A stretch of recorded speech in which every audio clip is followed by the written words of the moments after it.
Which means it's time for Clarion Connection with Ron Wilshire. Ron, good morning. Morning, Steve. How are you doing? I'm enjoying another beautiful day in Western PA. Great. It is nice. And speaking of nice, and tomorrow we're talking with Karen Whitney, president of Clarion University, and we wanted to talk a little bit about tomorrow for Clarion University. Actually, the new semester's coming up, and we just wanted to take a pulse of Clarion, how it's doing, how it's looking for the coming year. Well, yeah. First of all, thanks for having me talk with you this morning, Ron. Really appreciate the opportunity.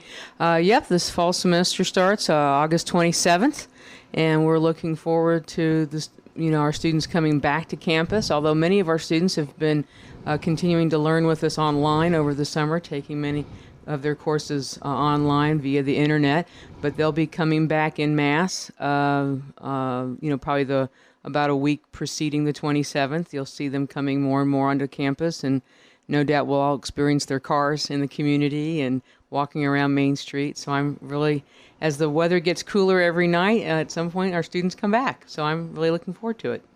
How's it looking for the fall in terms of enrollment? Well, our enrollment's generally good. It is going to be down. We're looking at up to about a 4% decline overall. Of course, we have we offer learning at our campus in Clarion and our campus in Oil City, and we also offer a great set of offerings online as well. And overall, we're 4% down. I think for the Clarion campus, that may be about 150 fewer students. Certainly, one of the things we've been doing is contacting students who over the years started with us but didn't finish. And so we're pleased to say we're actually inviting some folks back, and they're taking us up on it. So we do have students who are coming back to, finish up those last 5 or 6 courses to get that degree. So we're working on that. Because really, when it comes at the end of the day, we're about our student success, and we're about helping our students prepare to achieve their dreams.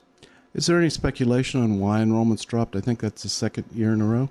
It is, and we've been looking at that quite a bit because I think, obviously our mission is to serve the region and to help students, as I say it, explore their dreams and prepare for them.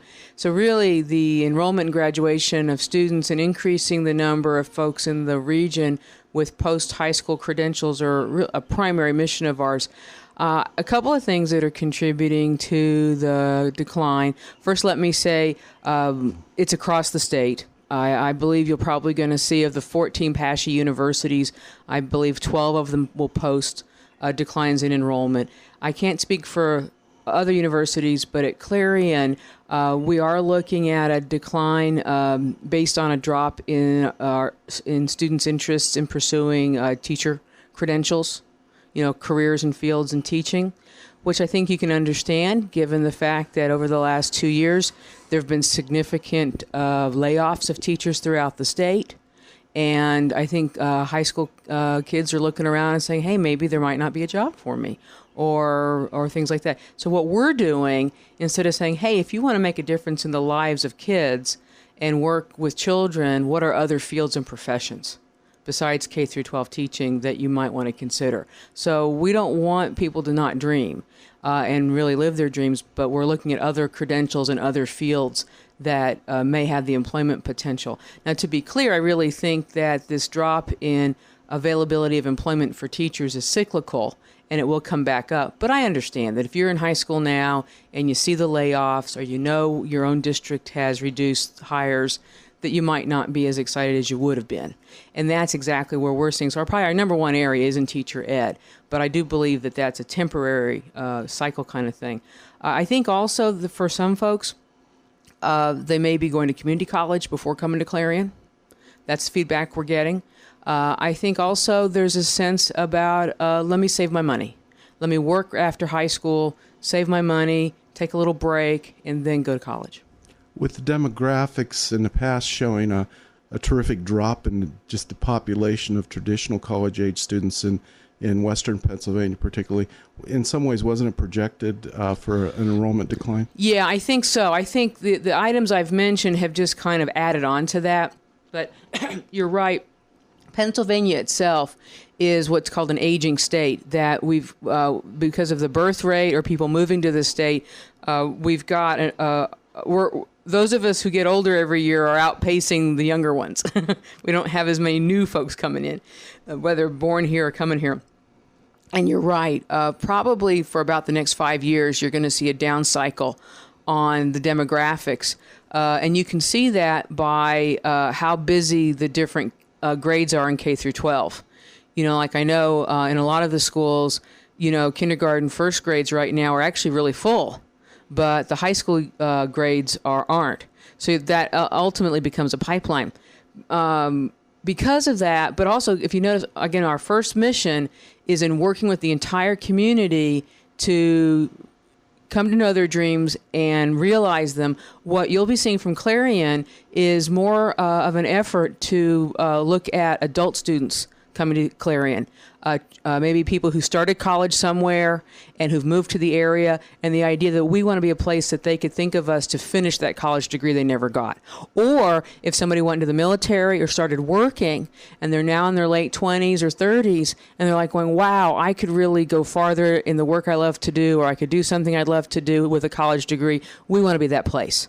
And one of the ways we're doing that, we've got Clarion booths at all the county fairs in the area this summer. We're out there. We're telling people we're there for them. We're talking about online programs, accelerated programs, completer programs, graduate programs, because we care about all the folks, not just the 15 to 22-year-olds, but we're determined to really work with the community where they are, and that means reaching out to our adult student population. And Venango College, it is a college now, It right? is, yay! And in Oil City has been quite successful in attracting and offering special programs for adults. Absolutely. And they've been at the forefront on that, and we're energizing that to the Clarion campus. And this summer, we've had our provost, Dr. Ron Nowacek, and our deans and our department chairs looking at how they can learn from Venango College's success throughout the whole university, and where can we apply those successes to all of our other programs. Now, the hard question, with a 4% possible drop in enrollment and level funding from the state, but an 18% cut the previous year, right, there are consequences. Yeah, no, we've got financial challenges. I'm very candid about that. I mean, to me, one thing about solving a problem is you have to own it. And you've phrased that very nicely, that we are still working through our financial challenges from the previous fiscal year. We're working on this fiscal year in the ways, but we're re-engineering ourselves. We're critically evaluating every single academic program, every single service, and that we offer at Clarion. We're looking at a couple of things. How can we become more efficient? Which means how can we use the dollars we get more effectively? How can we use less dollars to do something? How can we serve our students better? We're evaluating truly every course, every degree. We're looking at what's it doing in terms of students' interests. Are students enrolling in what we're offering? Then we're looking at where the career and opportunities, the job opportunities for the graduates in those degrees. So this summer has been truly a hard look summer. We're taking a hard look at ourselves. And I think you're going to be seeing going forward this year, we're going to be doing some continued strategic planning. We're going to work on an academic plan this year. And by May 2013, you're going to see a whole rollout of a whole set of new credentials or refreshed credentials that really speak to the future of this region. I mean, you've begun to see a little bit of that last year when we introduced both an associate degree in industrial technology and natural gas, and then an applied bachelor's degree in that same area. So, I mean, that's just the beginning of taking stock of Western Pennsylvania. Where is it today? Where does it want to go? And how does Clarion really contribute to those desires? The state system of higher education, I think last week, announced some loosening up of ways that the universities can offer programs, and they also mentioned some type of new relaxed doctoral program. What's happened is, and I think this shows a true good partnership between the state and the state university system, in that the state, unfortunately, has gotten into a position where it can't fund state universities the way it has in the past. Certainly as a university president, I find that very unfortunate. However, what the state has done is said, as we're not able to fund you as we have in the past, we want to enable you to do more on your own. We want to enable you, we want to support and allow you and open up the way that you do business. And so they have been very good about working with us to that question, as we've suggested ways that we can do more on our own. One of those is there's areas of what they call applied doctorates. Now, in higher education, there's what you might call basic research, where universities like Pitt and Penn State pursue that are more theoretical kinds of things. Applied usually infers it's very focused. It's for people who are actually in the field, and the field would benefit from some very advanced study. For example, an EDD, a doctorate in education, is a very advanced degree, but it's usually taken by people who want to continue to work in education as administrators or as master teachers. For example, somebody who wishes to become a principal, who's a teacher, may get an EDD, or someone who's a principal that wants to become a superintendent or work in an executive administrative role would pursue an EDD.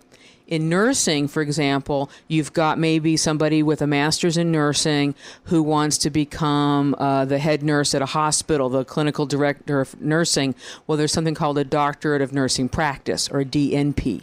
Those are the two degrees that we're looking at Clarion. We're exploring the idea of offering down the road, would be a doctorate in nursing and an EDD. Now, how does that make the university more money to using my Clarion business degree? Absolutely. Well, I think a couple of things is, first of all, the way we would construct the delivery of it. I mean, at a university, we're about people. We're here to educate students, to convey learning, to help people prepare. We also hire people to do that. So really, about 70% of our expenses are in wages and benefits. So I think a lot of times any degree, whether it's a doctoral degree, a master's, a bachelor's, or associate, what we're doing at Clarion is, with a fine, fine pencil, is looking at the budget. How many students, how many faculty does it take to properly prepare the students to achieve those learning objectives is part of our calculus. And we're looking at it because it's not simply, we're not here to make money.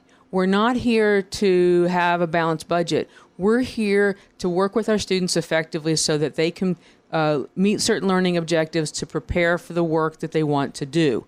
That's our first thing. Now, we must do that in a financially responsible way.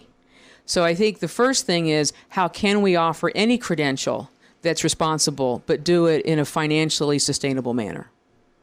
So that's the trick. That's it. And we're doing it. But in terms of Western Pennsylvania, you had said that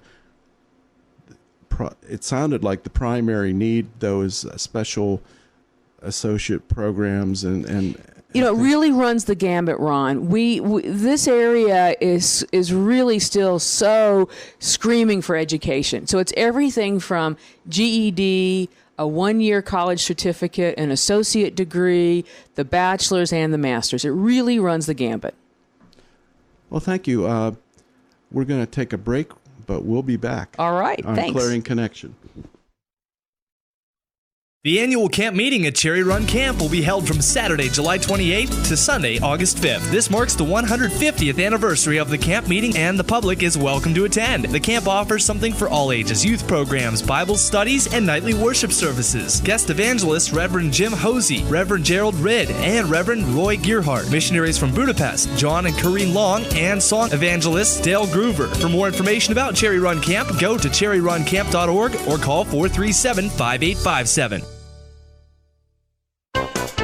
Summer fun begins at the Clarion County Fair. Fair Week is Sunday, July 22nd to Saturday, July the 28th. Bring the family for a day at the fair. The $8 admission price per person includes all rides, carnival, nightly shows, circus shows, and exhibits.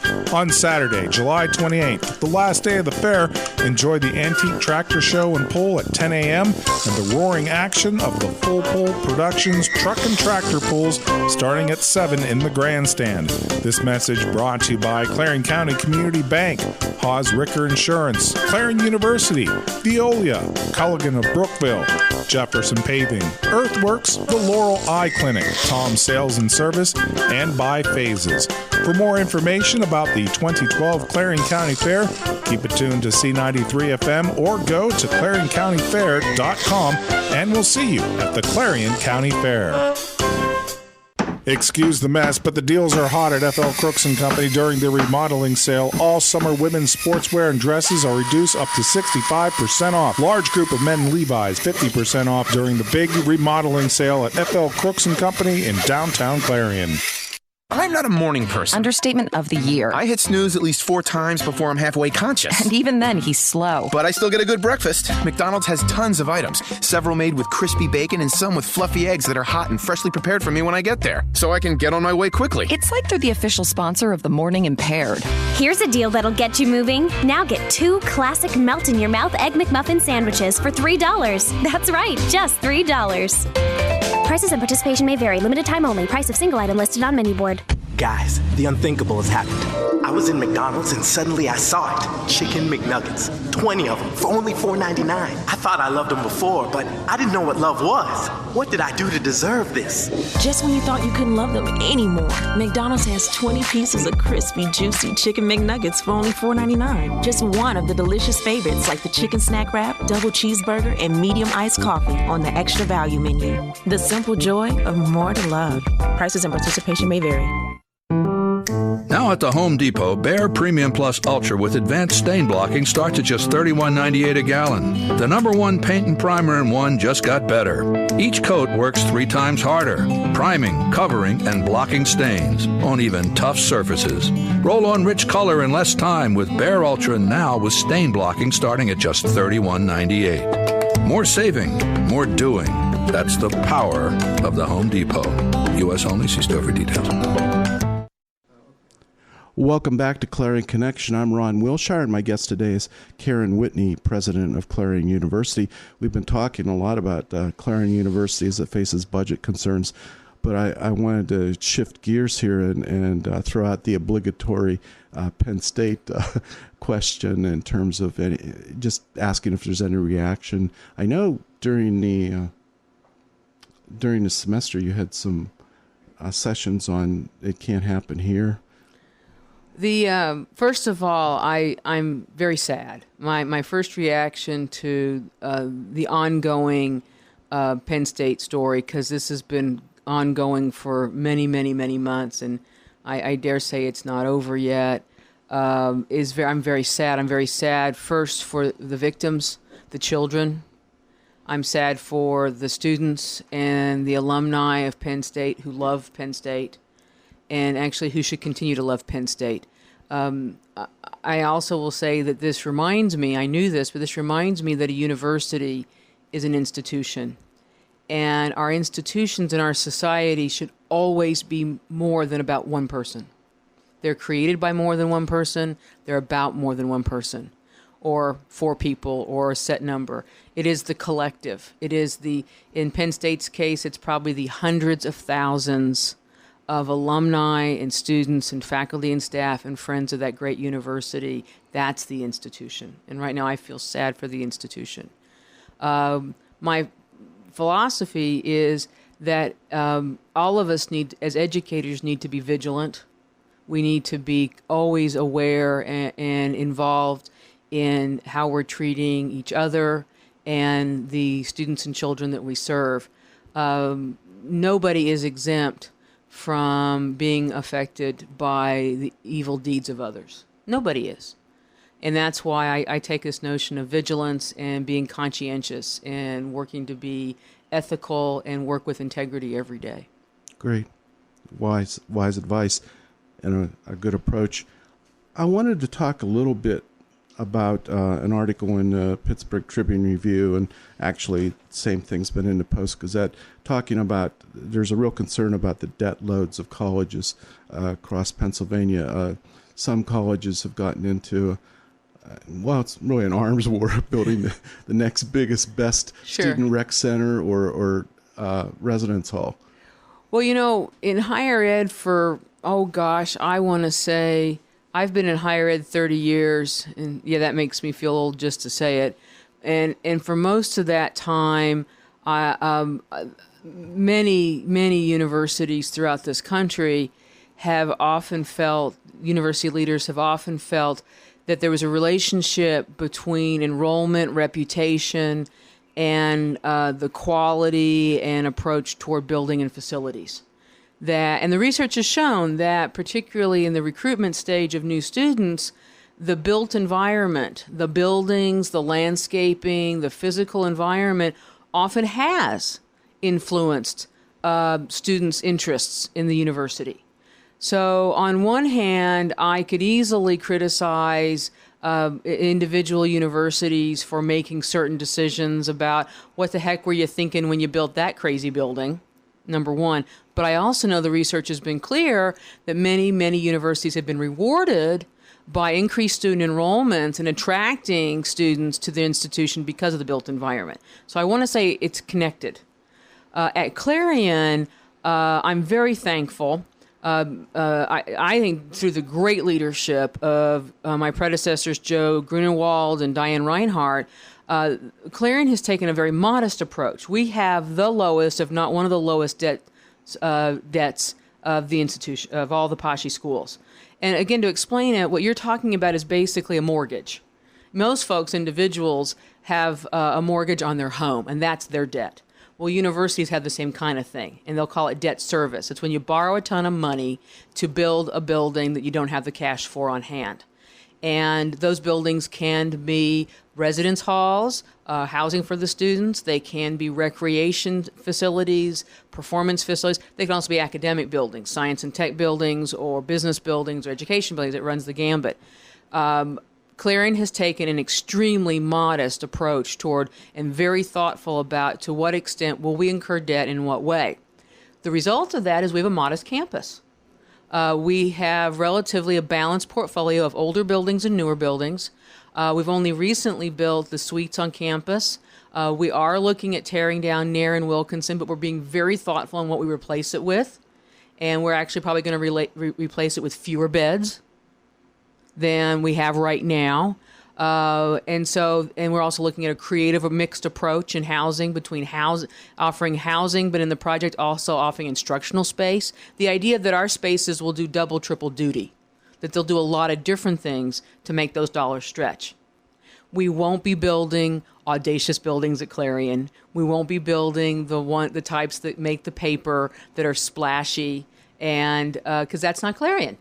We're down to earth. We work hard, and we work hard on behalf of our students. And my goal is for us to continue to have one of the lowest debts of this kind in the PASHE system. I know when I went to school in the late 60s and early 70s, Pennsylvania was in a state college boom, and they were building dormitories. That you were allowed to call them dormitories back then. Sure, yeah, you could.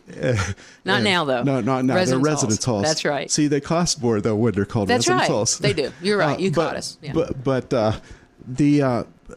back then, I believe that the state paid for almost all the costs of constructing new residence halls or non-academic buildings.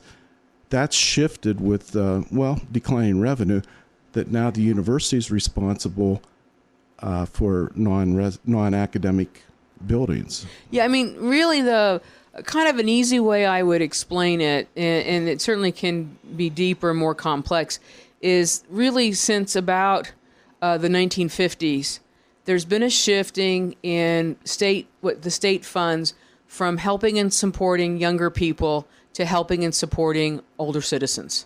There really has been a shift. And and Pennsylvania is a perfect example. As I said earlier, it's an aging state. There's actually being more money put into Medicare and Medicaid, into supporting older citizens, and supporting younger citizens less. So if you were going to divide it up, and I'm not a criticism, it's just a description of where the funds are going. I mean, other people can criticize or evaluate the goodness or badness of what I'm saying.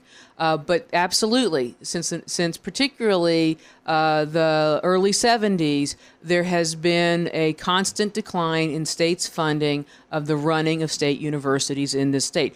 That has also occurred across the country, to where in the 70s, 60s and 70s, the state would have paid 80-90% of the full cost of going to Clarion University, and included instruction, housing, food, and students were actually contributing, 10%. Well, now, quite frankly, the state is contributing not to housing and food anymore, only to instructional costs, and they're doing less than 25%. And the student is now paying more of their full cost of going to Clarion than the state. That's a shift. That's actually why, when you look at what the price of students have paid over the decades, that's the reason why it has shifted so much.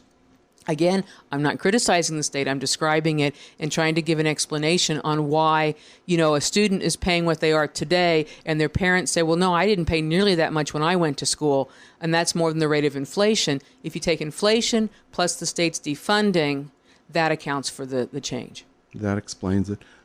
The state system in its board meeting last week, in addition to allowing possibly offering different types of degrees like doctoral degrees, also mentioned loosening up the lobbying efforts for fundraising. Yeah, I think certainly the idea of we're looking now toward private giving, philanthropic interests to help fund.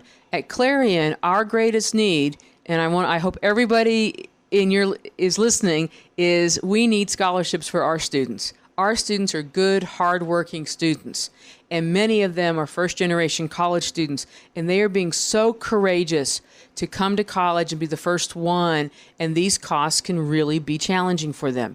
And at Clarion, we're determined to increase through private philanthropy the endowing of scholarships to help our students, because it's a great investment in the future of the community.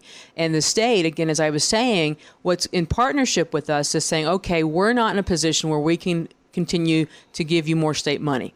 All right.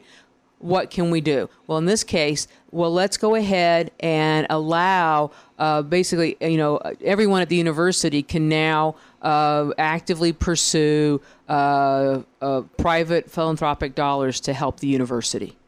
There were some interesting Pennsylvania regulations on that, which I think were misplaced, in my opinion, because they saw us more of like if you were running for political office. And in higher ed, we're not politicians.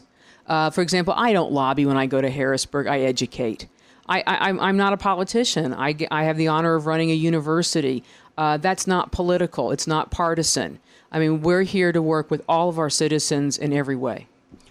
Under this new set of rules, is it possible for the university employees to work closer with the Clarion University Foundation? Well, we have an excellent relationship, but to your question, yes. I think this empowers the foundation and allows them to do even more with us and to work with what we need to do is a better job of working with citizens in the area who, through their philanthropy, want to make the Clarion area, the Clarion University region, better through higher education. That's an admirable goal, too. But that's really why Clarion was started a long time ago. It fits our purpose as a teacher's college, and it's so right. There's a lot of people who live in this area who, through their, who have funds that they wish to do good, and we would enjoy working with them to achieve that. And we can do this more easily now with this legislation. I think it's only 5 more years till Clarion's big 150th anniversary? Absolutely. Stay tuned. We are going to have one heck of a party. It will be Eagle-tastic, that 150. And it will be paid locally, right? It absolutely will be paid locally. A modest party. It'll be Eagle-tastic in spirit and modest in price. How's that? Okay. Do you want to explain the Eagle-tastic? Well, Eagle-tastic, universities, where else but at a university can you make up your own words? So during my first year as president, I asked a terrific group of students called the Eagle Ambassadors to help me make up a word that really can describe the great spirit at Clarion University. And they did a survey, and they came up with Eagle-tastic, which is the combination of eagle and fantastic. So Great. Eagle-tastic. Karen Whitney, thank you for an Eagle-tastic interview. You're listening to Clarion Connection with Ron Wilshire. Join us next week.